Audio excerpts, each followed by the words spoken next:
এবার নওজোয়ান তরুণেরা জনাবে রাসূলুল্লাহ সাল্লাল্লাহু আলাইহি ওয়াসাল্লামের সাহাবা হযরত দাহিয়া কলবি যখন রাসূলের সামনে ঘটনাটাকে শুনেছেন, আমার জান নবী মায়ার নবী মায়ার চেহারা দিয়ে টপ টপ টপ টপ করে পানি পড়ছে, ঝরঝর করে চোখ দিয়ে পানি পড়ছে। বলছে, গো দাহিয়া কলবি, তুমি কি জানো না আমি চারটে কন্যা সন্তানের পিতা, তুমি আমার সামনে যেন বেশি আসবে না, কেননা তুমি যদি আমার সামনে বেশি আসো আমার ওই কথাটা মনে পড়ে যাবে, আমার ওই কথা মনে পড়বে, আমি নবী সহ্য করতে পাবো না। কি বললেন? ও দাহিয়া কলবি, তুমি যেন আমার সামনে বেশি আসবে না, না হলে আমি নবী সহ্য করতে পারবো না। কেননা আমি চারটে কন্যা সন্তানের পিতা।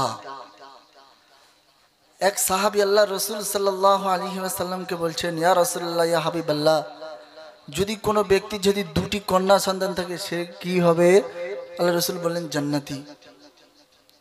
আবারও তিনি জিজ্ঞাসা করলেন, ইয়া রাসূলুল্লাহ, ইয়া হাবিবাল্লাহ, 7টা থেকে শুরু হয় এবং এমনকি আল্লাহ রসুল শুনিয়েছেন যে ঘরে একটি কন্যা সন্তান থাকবে, কি ভাই, একটি কন্যা সন্তান থাকবে এবং ওই কন্যা সন্তানকে দিনের জ্ঞান এবং দিনের শিক্ষা তাকে শেখাবে। দিনের শিক্ষাকে শেখানোর পরে ওই কন্যা সন্তানকে কোনো আলেমের ঘরে, আল্লাহওয়ালাদের ঘরে, ইমানওয়ালাদের ঘরে, মুসলমান আল্লাহওয়ালাদের ঘরে বিবাহ দিয়ে দেবে। ওই পিতা জান্নাতি হয়ে যাবে। জোরে বলুন সুবহানাল্লাহ। তো আল্লাহ রাব্বুল আলামিন শুনিয়েছে যে আমি নারীদেরকে সম্মান দিয়েছি, ইজ্জত দিয়েছি। কি দিয়েছি? ইজ্জত দিয়েছি। এবার তরুণেরা আমার আল্লাহওয়ালা ভাইরা আরেকটি প্রুফ আপনাদেরকে শুনিয়ে যায় পিতা মাতার কেমন ভাবে খেদমত করতেন, শুনে রেখে দেন। এই কায়নাতের বুকে বিনা স্বার্থে শুধুমাত্র পিতা মাতা সন্তানের জন্য কাঁদে, অন্য কেউ কাঁদবে না। বললে হুজুর কথাটা তাৎপর্য বুঝে আসলো না। এবার তরুণেরা আমার আল্লাহওয়ালা ভাইরা, পর্দা সিনেমা ও বোনেরা, কানটা খুলে শুনে না। ইমামে বুখারী রাহমাতুল্লাহ আলাইহি নাম আপনারা শুনেছেন নিশ্চয়। ইমামে বুখারী রাহমাতুল্লাহ আলাইহি তাম গোটা জাতি, তাম মুসলিম জাতি যে কিতাবটাকে, কোরআনের পরে যে কিতাবটাকে সম্মান দেয়, গোটা উলামায়ে ইকরাম, তাম উলামায়ে ইকরাম যে কিতাবটাকে প্রাধান্য দেয়, কোরআনের পরে কিতাবটাকে প্রাধান্য দেয়, সে কিতাবটার নাম হলো সহিহ বুখারী। ইমাম বুখারী রাহমাতুল্লাহ আলাইহি জন্ম থেকে অন্ধ ছিলেন, জন্ম থেকে অন্ধ, তিনি কিছু দেখতে পেতেন না। এবার তরুণীরা আমার আল্লাহওয়ালা ভাইরা, ইমাম বুখারী রাহমাতুল্লাহ আলাইহির আম্মা জানা রবের কাছে কাঁদে, রব্বানা সন্তান দিয়েছো একখানা, তাতে চোখে দেখতে পাই না, আমি এতে নারাজ না। এবার তরুণেরা ইমাম বুখারী রাহমাতুল্লাহ আলাইহির মা রবের কাছে কাঁদে, রব্বানা আমার সন্তানকে যতক্ষণ পর্যন্ত চোখে যদি দেবে না আমি ততক্ষণ তোমার সিজদা থেকে মাথা তুলবো না। এবার তরুণেরা আমার আল্লাহওয়ালা ভাইরা, একদিন নয়, 2 দিন নয়, 3 দিন নয়, 4 দিন নয়, 345 দিন নয়, লাগাতার 1.5 মাস ধরে রবের কাছে কাঁদে, রব্বানা আমার সন্তানকে যতক্ষণ পর্যন্ত চোখে যদি দেবে না আমি ততক্ষণ সিজদা থেকে মাথাটা তুলব না। এবার তরুণেরা আমার আল্লাহওয়ালা ভাইরা, সর্বশেষ নামাজে ইমামে বুখারী রাহমাতুল্লাহ আলাইহির মা রবের কাছে কাঁদে, অজর জোরে কান্না করে। এমন সময় রবের কাছে বলে, আল্লাহ আমার ছেলেকে চোখে জ্যোতি দাও না। এবার তরুণেরা আমার আল্লাহওয়ালা ভাইরা সিজদা থেকে যেমনি ভাবে মাথাটা তুললো, সিজদা থেকে যখন মাথাটা উঁচু করলো, মাথাটা উঁচু করে দেখে হযরতে ইমামে বুখারী রাহমাতুল্লাহ আলাইহি হেঁটে চলে বেড়াচ্ছে। জোরে বলুন সুবহানাল্লাহ, আরো জোরে বলুন সুবহানাল্লাহ। ইমাম বুখারী রাহমাতুল্লাহ আলাইহি জন্ম থেকে অন্ধ ছিলেন, ইমাম বুখারী রহমতুল্লাহ আলাইহির আম্মা জান অত্যন্ত ক্রন্দন করেছেন রবের কাছে, আর আল্লাহ রাব্বুল আলামিন নিজের মায়ের দোয়াকে কবুল করে নিয়েছেন। ইমাম বুখারী রহমতুল্লাহ আলাইহি তিনি কিতাব লিখেছিলেন চাঁদের আলোয়। কিসের আলোয়? এমন চোখের জ্যোতি আল্লাহ রাব্বুল আলামিন তাকে দিয়েছিলেন, তিনি কিতাব লিখেছিলেন চাঁদের আলোয় কিতাব লিখেছিলেন। এবার আপনারা বলবেন আপনার থেকে আমরা ভালো জানি, কেননা ঈশ্বরচন্দ্র বিদ্যাসাগর ও রাস্তার আলোয় কিতাব লিখেছে, ও রাস্তার আলোয় লিখেছে। এবার আপনারা ভেবে নেন এবং আপনারা বিচার করেন কে দামি, আমি আর বলবো না। বুঝেছে আব্বা? আল্লাহ রাব্বুল আলামিন তাকে এমন চোখের জ্যোতি দিয়েছিলেন, তিনি চাঁদের আলোয় কিতাব লিখেছিলেন। কিসের আলোয়? চাঁদের আলোয়। আজ আমি আপনি পিতামাতাকে সম্মান করতে চাই না। এবার যন্ত্রণা আমার আল্লাহ ওয়ালা ভাইরা আর একটা প্রুফ আপনাদেরকে শুনিয়ে যায়, শুনে রেখে দেন। খাজা মঈনুদ্দিন চিশতি আজমিরি রহমাতুল্লাহ আলাইহির আম্মা জান, নাম শুনেছেন আপনারা? খাজা মঈনুদ্দিন চিশতি আজমিরি রহমাতুল্লাহ আলাইহির আম্মা জান, খাজা মঈনুদ্দিন চিশতি রহমাতুল্লাহ আলাইহি তিনি যখন দিনের দাওয়াতকে দিতেন, তিনি যখন দিনের দাওয়াতকে প্রচার ও প্রসার করতেন, তানার হাতে 90 লক্ষ মানুষ মুসলমান হয়েছিল, তানার হাতে 90 লাখ মানুষ ইসলাম গ্রহণ করেছিল। তিনি যখন দিনের দাওয়াত দেওয়ার পরে, দিনের খেদমত করার পরে, দিন প্রচার এবং প্রসার করার পরে তিনি যখন বাড়িতে ফিরে আসতেন, সর্বপ্রথম মাতার কাছে যেত, সর্বপ্রথম মায়ের কাছে গিয়ে বলতো আসসালামু আলাইকুম ও আম্মা জান। যেমনি এই কথাটা বলতো, হযরতে খাজা মঈনুদ্দিন চিশতি আজমিরি রহমাতুল্লাহ আলাইহি গিয়ে বলছে, ও আম্মা জান কেন জানি না, সপ্তাহে হাজার হাজার মানুষ আমার হাতে মুসলমান হয়, মাসে এমনকি 10,000ও পূরণ হয়ে যায়, কেন গাই মা আমি বুঝতে পারছি না। খাজা মঈনুদ্দিন চিশতি আজমিরি রহমাতুল্লাহ আলাইহির আম্মা জান বলে, খাজা মঈনুদ্দিন চিশতি আজমিরি রহমাতুল্লাহ আলাইহির আম্মা জান বলে, ও বেটা শুনে রেখে দাও, এটা তোমার কোনো কারামতি না। কেননা তুমি শুনে রেখে দাও, তুমি যখন তোমার ক্ষুধা পেত, তুমি যখন অত্যন্ত ক্রন্দন করতে, তুমি যখন খাওয়ার জন্য তড়পাতে, তুমি যখন খাওয়ার জন্য লাফালাফি করতে, আমি মা তোমাকে কোনোদিন বিনা ওযুতে দুধ পান করাতাম না। জোরে বলুন সুবহানাল্লাহ, আরো জোরে বলুন সুবহানাল্লাহ। খাজা মঈনুদ্দিন চিশতি আজমিরি রহমাতুল্লাহ আলাইহি তিনি মার কাছে গিয়ে বলছে, মা সপ্তাহে হাজার হাজার মানুষ আমার হাতে ইসলাম গ্রহণ করে, কেন গ্রহণ করে আমি মা বুঝি না। খাজা মঈনুদ্দিন চিশতি আজমিরি রহমাতুল্লাহ আম্মা জান বলছে, বেটা তুমি শুনে রাখো, এটা তোমার কোনো কারামতি না। তোমার যখন ক্ষুধা পেত, তোমার যখন তুমি ক্ষুধার জন্য কাঁদতে, তখন আমি মা বিনা অজুতে কোনোদিন দুধ পান করাতাম না।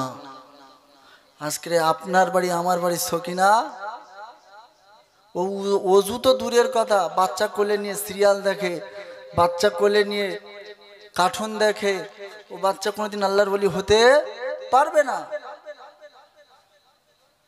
আকাবিরদের দিকে তাকান, আল্লাহ ওয়ালাদের দিকে তাকান, তাদের জিন্দেগিটা দেখেন। কি শোনাবো আপনাদের? বাড়িতে যদি 6 জন ফ্যামিলি মেম্বার হয়, কজন? যদি 6 জন ফ্যামিলি মেম্বার হয় এবং যদি বাড়িতে 5টা রুটি থাকে, তাহলে একজন বলে আমি খাবো না, কেন আমার খিদা নাই, আমার নাতিকে খেতে দে, আমার পোতাকে খেতে দে, বলে কি বলে না? সেটা কে বলেন তো? সকিনা জীবনে হবে না, ও মরে গেলেও হবে না। কেননা একমাত্র বিনা স্বার্থে মা সন্তানের জন্য কেঁদেছিল। যেমন ইমাম বুখারী রহমতুল্লাহ আলাইহির ঘটনা আপনাদেরকে শুনিয়েছি। বিনা স্বার্থে সন্তানকে লালন পালন করে, একমাত্র বিনা স্বার্থে, পিতামাতা ছাড়া অন্য কেহ না, পিতামাতা ছাড়া অন্য কেউ করবে না। এ বাপজি নওজোয়ান তরুণেরা আমার আল্লাহ ওয়ালা ভাইরা কানটা খুলে শুনে নাও জনাবে রাসূলুল্লাহ সাল্লাল্লাহু আলাইহি ওয়াসাল্লামের আরেক সাহাবা আল্লাহ রাসূল সাল্লাল্লাহু আলাইহি ওয়াসাল্লামের কাছে গিয়ে বলছে ইয়া রাসূলুল্লাহ ইয়া হাবিবাল্লাহ হুজুর আমি আমার মাকে কাঁধে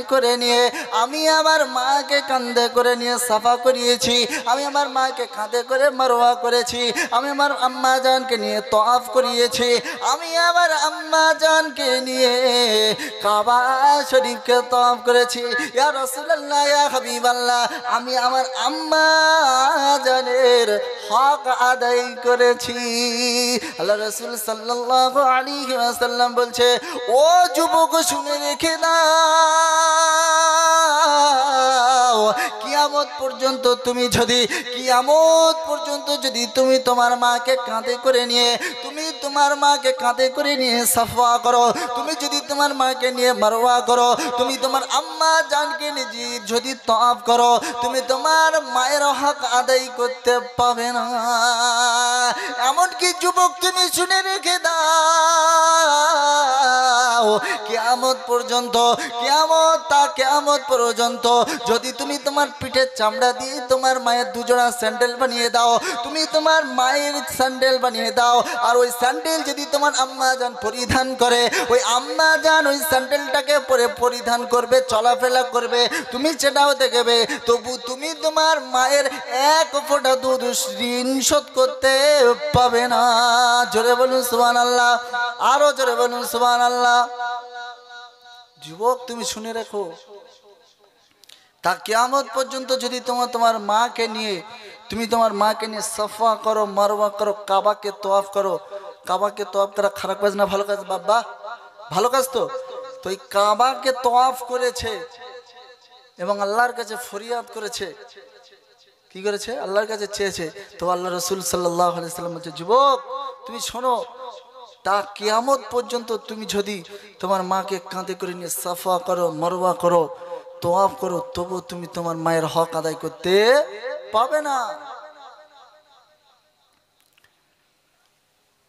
কিয়ামত পর্যন্ত যদি আমি তওয়াফ করি তবুও হক আদায় করতে পাবো না এটা তাকবীর দেন তো নারায়ে তাকবীর আরো জোরে দেন নারায়ে তাকবীর नारे तकबीर बातिल ने जब बदले है तेवर आया है तब उनकी जुबां पर नाराए तकबीर अल्लाहु अकबर नाराए तकबीर अल्लाहु अकबर बातिल ने जब बदले है तेवर आया है तब उनकी जुबां पर नाराए तकबीर अल्लाहु अकबर नाराए तकबीर अल्लाहु अकबर नाराए तकबीर अल्लाहु अकबर नाराए तकबीर अल्लाहु अकबर खुद भी जियो जी दे दो सभी को खुद से भी जियो जी दे दो सभी को इंसान बनाओ खुद से किसी को नाराए तकबीर अल्लाहु अकबर नाराए तकबीर अल्लाहु अकबर बातिल ने जब बदले है तेवर आया है तब उनकी जुबां पर नाराए तकबीर अल्लाहु अकबर नाराए तकबीर अल्लाहु अकबर ए बाप नौजवान तरुणरा আমার আল্লাহ ওয়ালা ভাইরা পর্দা সিনেমা ও বোনেরা কানটা খুলে শুনে নাও যখন সন্তান মায়ের গর্ভে আসে মায়ের পেটে যখন 10 মাস 10 দিন থাকে আর 10 দিন 10 মাস থাকার পরে ভূপৃষ্ঠ যখন জন্মগ্রহণ করে ভূপৃষ্ঠ যখন জন্ম নিয়ে দুনিয়ার আলো দেখে ও বাচ্চা যখন ট্যাটু করে কান্না শুরু করে ওই বাচ্চাটা 2 বছর পর্যন্ত মায়ের বুকে দুধ পান করে কি করে না কিন্তু এর মাঝখানে আমার আপনার বাড়ির সকিনা ল্যাকটোজেন ফ্যাক্টোজেন পান করায় এটা কিন্তু ঠিক না কারণ রব শুনিয়েছে লা ইন শাকারতুম লা আযীদান্নাকুম আযাবাকুম ওয়া লা ইন কাফারতুম ইল্লা আযাবি লাশাদীদ। আমার নিয়ামতের যে শুকরিয়া আদায় করবে, আমার নিয়ামতের যে শুকরিয়া আদায় করবে, আমি আল্লাহ তার নিয়ামতকে বাড়িয়ে দেব। আমার নিয়ামতের যে শুকরিয়া আদায় করবে না, আমি আল্লাহ তার থেকে ঘাটিয়ে দেব, কমিয়ে দেব, কোনোদিন বাড়াবো না। আল্লাহ রাব্বুল আলামিন শুনিয়েছে যে আমার যে শুকরিয়া আদায় করবে, আমার যে নিয়ামতের গুণগান গুণকীর্তন করবে, আমি আল্লাহ তার নিয়ামতকে বাড়িয়ে দেব। খাজা মঈনুদ্দিন চিশতি আজমিরি রহমাতুল্লাহ আম্মা জান ওযু অবস্থায় দুধ পান করাতেন। আজ আমার আপনার বাড়ির সখিনা ও সিরিয়াল দেখে, কার্টুন দেখে, মোবাইল ছাড়া বাচ্চাকে চালায় না। বড় দুঃখের কথা, আজ যা চলছে যুগ জামানা, বড় দুঃখের সাথে বলতে হয়। আজ বাপ যদি বেটাকে কিছু বলে, আজ যে চলছে যুগ জামানা, বাপ বেটা যদি বা বাপ যদি বেটাকে কিছু বলে, বেটা বলছে কি করছোটা কি, চোখে কি দেখতে পাও না, ঠিক মতো কি খেতে পাও না, ছোটবেলা থেকে খেতে পাও নাই, এমন ভেবে বলে। ওরা আক্ষেপের সাথে বলতে হয় যে পিতা মাতা যে কত বড় নিয়ামত, এই যে নিয়ামতকে যে শুকরিয়া আদায় করবে না, যারা হারিয়েছে তো সারা জীবনের মতো হারিয়ে গেছে, ও আর কোনোদিন খুঁজে পাবে না। ও হাজারো মাথা ঠুকলে আর কোনোদিন পাবে না। ও যেমন ভেবে ও ওর পিতা মাতার সাথে ব্যবহার করেছে, ঠিক তেমনি ভেবে ওটাও ওর ছেলে পিলে ব্যবহার করবে। কেউ রদ করতে পারবে না, কেউ পারবে না। তাহলে আপনাকে আমাকে পরিবর্তন হতে হবে, পরিবর্তন হতে হবে। এবং পিতা মাতার সাথে অসৎ ব্যবহার করলে চলবে না, তাদেরকে আদর করতে হবে, মহাব্বত করতে হবে। কারণ রব্বে যুল জালাল শুনিয়েছে, فلا تقل لهما أف ولا تنهرهما وقل لهما قولا كريما। পিতা মাতার সাথে এমন ব্যবহার করো না, পিতা মাতার সাথে এমন তুমি আচরণ করো না যাতে করে তারা উ শব্দটা বার করে। এখন তো উ শব্দ তো দূরের কথা, পিতা গিয়ে বসে কখনো পঞ্চায়েতে, পিতা গিয়ে কখন বসে হাটেতে, পিতা কখনো বসে রাস্তার দিকেতে, ছেলের কোনো খোঁজ থাকে না। কি শোনাবো আপনাদেরকে, শুনে রেখে দেন। একটা ছেলে গেছে যখন ছোট থেকে পিতা লালন পালন করলো, বড় করলো, বড় করার পরে বড় ছেলে যখন ডাক্তারি পাস করলো, ছেলে যখন মাস্টারি পাস করলো, এমন সময় 2 কোটি টাকা লাগবে, কোথায় পাবে টাকা? বাপ তো এদিকে রিক্সা চালায়, টাকা কোথা থেকে আসবে? কেউ তো কিছু বোঝে না, ছেলে কি বুঝবে?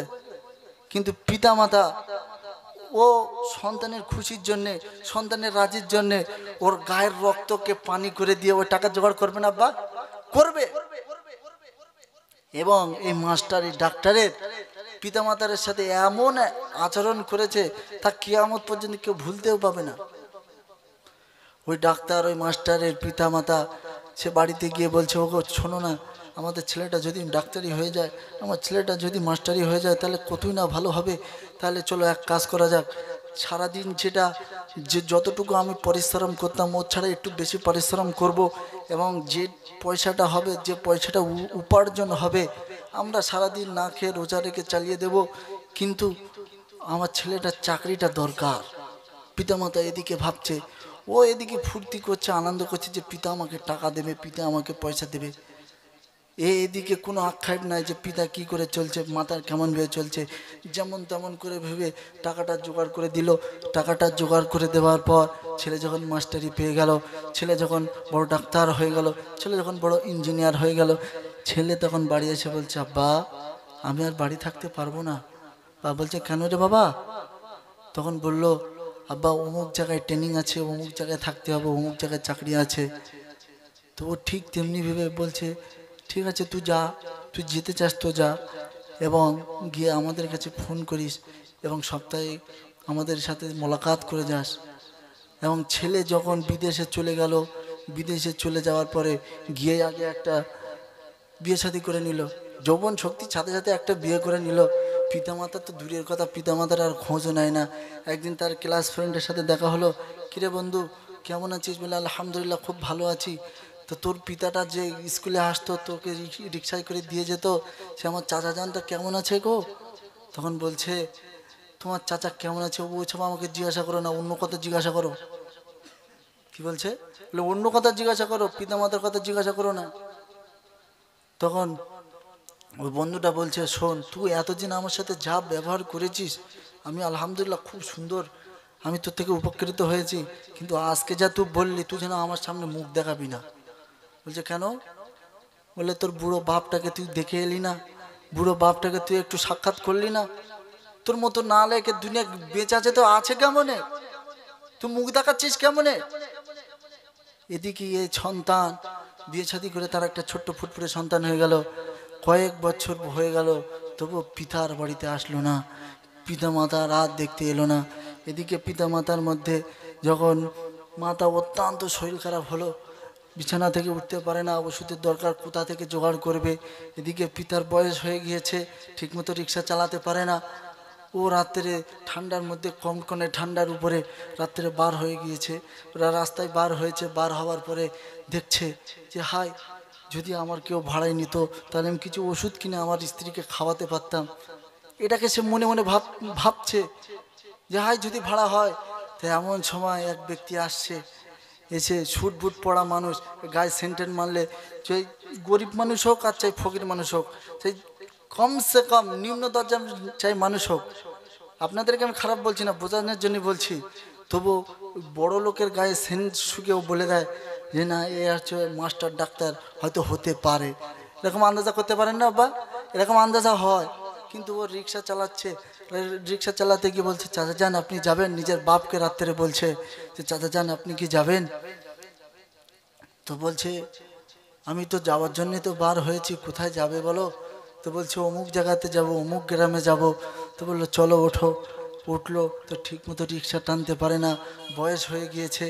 তো ছেলেকে পেছনে নিয়েছে আর এই গল্প করছে যে তুমি মনে হচ্ছে তোমাকে ডাক্তার মনে হচ্ছে, মনে হচ্ছে তোমাকে মাস্টার মনে হচ্ছে, কিন্তু তোমাকে আমার মাস্টার বলে ডাকতে ঘৃণা করছে, জানো তোমাকে মাস্টার আমার বলতে ঘৃণা করছে, তোমাকে মাস্টারই বলতে আমার ইচ্ছা হচ্ছে না, এমন ভেবে বলছে।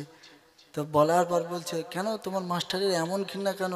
ও পুরো ঘটনাটা শোনালো যে আমার ছেলেকে ডাক্তারি পড়িয়েছি, মাস্টারি পড়িয়েছি, ও ওকে এমনকি নিজে না খেয়ে রোজা রেখে আমরা তাদেরকে টাকা দিয়েছি, টাকা দিয়ে অর্থ দিয়ে তাকে সম্মান দিয়েছি, তাকে ওই চাকরিটাকে পাইয়ে দিয়েছি, চাকরিটা যেমনি পাইয়ে দিয়েছি ও বিদেশ চলে গেল, আর এই কয়েকটা বছর হয়ে গেল আর দেখা করে না। বড় আক্ষেপের সাথে নিজের ছেলের সাথে বলছে, রাতের অন্ধকারে দেখতে পায় না নিজের ছেলেকে, নিজের ছেলের সাথে কথা বলতে পারে না, তবু আক্ষেপের সাথে বলল। এমন সময় বলছে চাচা যান তুমি ঠিক মতো রিক্সা চালাতে পারো না, কেন এসেছো? বলছে বাড়ির গিন্নিটাকে, বাড়ির লোকটার অত্যন্ত শরীর খারাপ, সে আর উঠতে পারে না। ঠিক তেমনি ভেবে যেমনি ওই মাস্টার বা ওই ডাক্তার বললো অমুক জায়গায় যাব, সেই জায়গায় গন্তব্যস্থলে পৌঁছালো। গন্তব্যস্থলে পৌঁছানোর পর নিজের বাড়ির সামনে এলো, 2 বছর হয়ে গেল, তারপরে বাড়িতে আসলো। বাড়িতে আসার পর যেমনি মুখে লাইট মেরেছে, দেখছে নিজের ছেলেকে নিজেই বয়ে আনছে। এর মতো বড় কষ্ট আর হতে পারে না, আর হতে পারে না। এই জন্যে নিজের ছেলেকে দিনের শিক্ষা দেন, নিজের ছেলেকে কোরআন ধরান, নিজের ছেলেকে নিজের মেয়েকে হাদিস ধরান, তবেই ওই ছেলে আপনাকে পিতা বলে ডাকবে, তবে ওই ছেলে আপনাকে মাতা বলে ডাকবে। আর শুনতে তখন সুমধুর লাগবে, কোনোদিন খারাপ লাগবে না। ওই ছেলে ছেলেদের হাতে ফোন তুলে দিচ্ছেন, ও ছেলে বিগড়ে যাচ্ছে, ও ছেলে নষ্ট হয়ে যাচ্ছে, তোমাকে ঠিকমতো সম্মান দেয় না, তুমি সেটা বুঝতে পারো না। এ ভাবছি বড় কষ্টের সাথে বলতে হয়। ঠিক তেমনি ভেবে ও ছেলে যখন আসলো, এসে বাপকে বলে আব্বা তুমি রাত্রে রিক্সা চালাচ্ছ, বলছে তুই যা ব্যবহার করেছি খুব খুশি হয়েছি বেটা, যা আল্লাহ তোকে ভালো রাখুক, তুই ভালো থাক, যা তুই ভালো থাক, এমন ভেবে বললো। বলার পর বললো আব্বা আম্মাজান কি করছে? বলে আম্মাজান অত্যন্ত কষ্টের সাথে আছে, অত্যন্ত ঘরে কষ্টের সাথে তড়পাচ্ছে। যেমনি এই কথাটা বললো, ঘরে যেই প্রবেশ করলো, ঘরে প্রবেশ করার পর দেখলো গিন্নি ইন্তেকাল হয়ে চলে গেল। যেমনি গিন্নি তো চলে গেল, তো এ দেখে বুড়ো বাপ দেখে আর সহ্য করতে পারলো না, এও ওখানে সাথে সাথে স্পট ডেড হয়ে গেল। এইটাই দেখার দিন ছিল, এটা দেখার দিন ছিল। সে ওই ছেলে যদি আজকে কোরআন শিখতো, ও ছেলে যদি আজকে হাদিস ধরতো, ও ছেলে যদি কোরআন মোতাবিক চলতো, ও ছেলে যদি রসুলের সুন্নত মোতাবিক চলতো, ও কোনোদিন পথভ্রষ্ট হতো না, ও কোনোদিন তোমাকে অসম্মান করতো না, ও কোনোদিন তোমাকে বিয়াদবি করতো না, ও কোনোদিন তোমার উপরে রাগ দেখাতো না। ছেলে তোমাদের কোনোদিন এমন অপব্যবহার করতো না। কারণ যখন ওর দিনের জ্ঞান হবে, যখন ওর হাদিসের জ্ঞান হবে, যখন ওর কোরআনের জ্ঞান হবে, তখন ও মনে মনে ভাবতে শুরু করবে যে আল্লাহ কোরআনে শুনিয়েছেন যে পিতামাতার সাথে অসৎ ব্যবহার করা যাবে না, পিতামাতার উপরে কোনোদিন শব্দটা বার করা যাবে না। ও মনে মনে ভাবতো এটা। তো আজ থেকে আমরা যারা এখানে বসে আছি, যারা পিতা হয়ে গেছি, যারা মাতা হয়ে গেছি, নিজের সন্তানকে দিনের রাস্তা চালাবো ইনশাল্লাহ। জোরে বলেন চালাবো ইনশাল্লাহ। তো আল্লাহ রব্বুল আলামিন কোরআনে শোনাচ্ছেন। কোথায় শুনেছে? কোরআনে।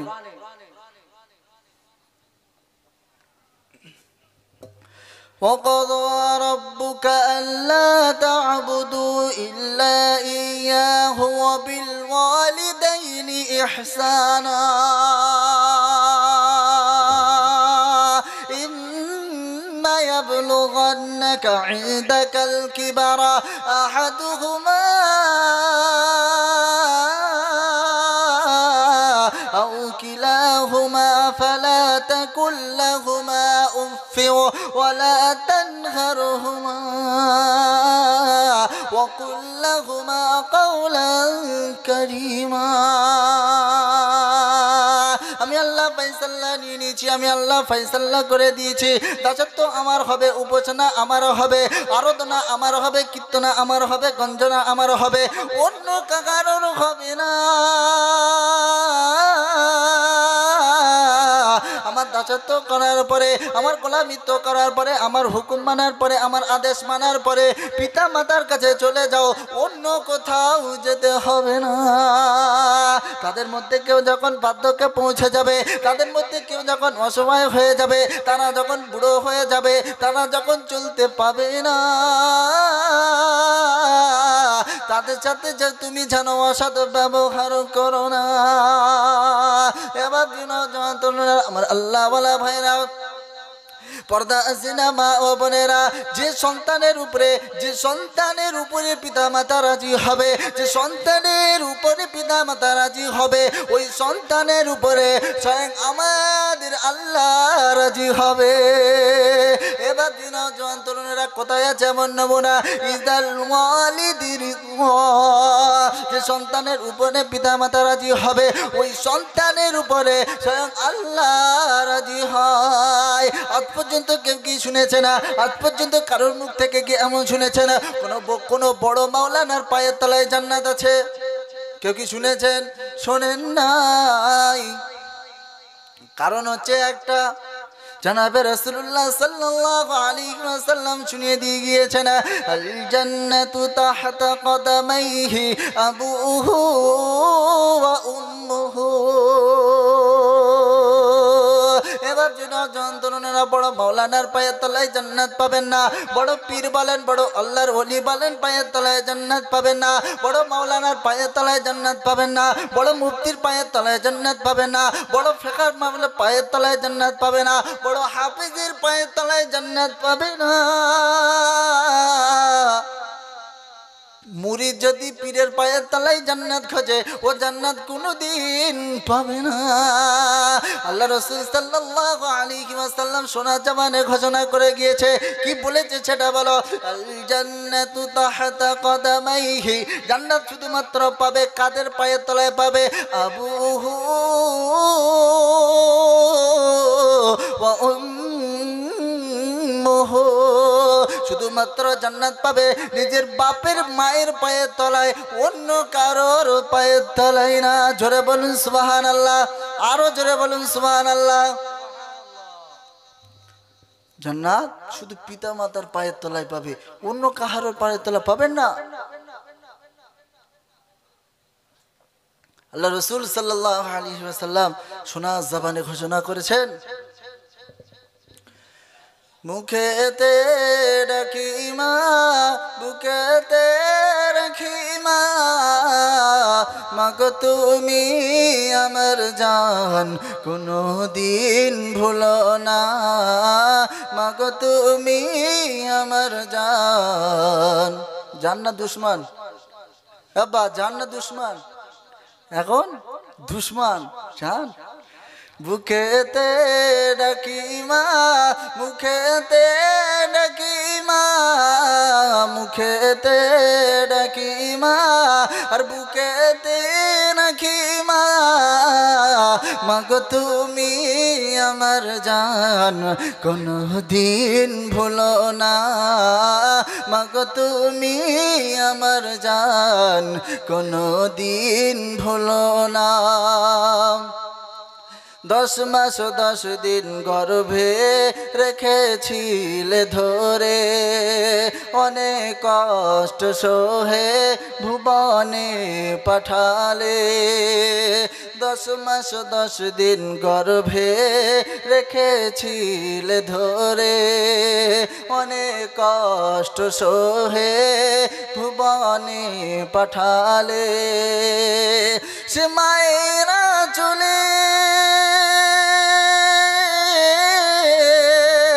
শীতল ছায়ায় সে মায়েরা চলে শীতল ছায়ায় পালিত হলাম খোদারি করুণা মাগো তুমি আমার জান কোনো দিন ভুলো না মাগো তুমি আমার জান কোনো দিন ভুলো না বুকেতে রাখি মা আর মুখেতে ডাকি মা মুখেতে ডাকি মা আর বুকেতে রাখি মা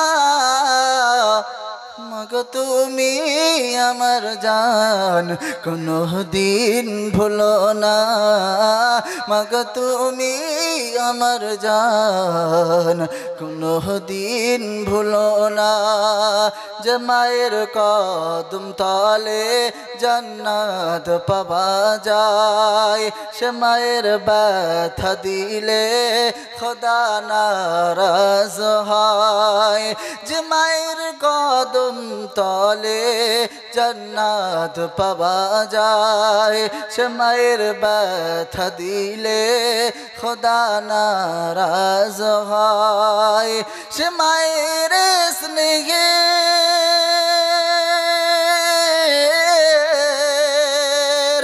ভালোবাসা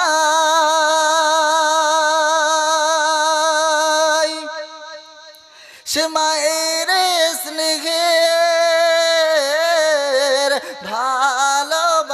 ভালোবাসায় পালিত হলাম খোদারি করুণা মাগো তুমি আমার জান কোনো দিন ভুলো না মাগো তুমি আমার জান কোনো দিন ভুলো না মুখেতে ডাকি মা আর বুকেতে রাখি মা মুখেতে ডাকি মা আর বুকেতে রাখি মা মাগো তুমি আমার জান কোনো দিন ভুলো না মাগো তুমি আমার জান কোনো দিন ভুলো না বলে মিকাইল করো মাকে সম্মান বলে মিকাইল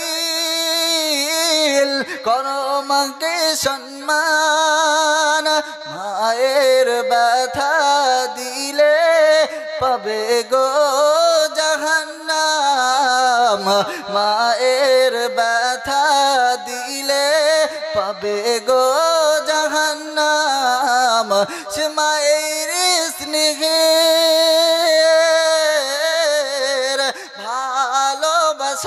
ভালোবাসায় সে মায়ের স্নেহে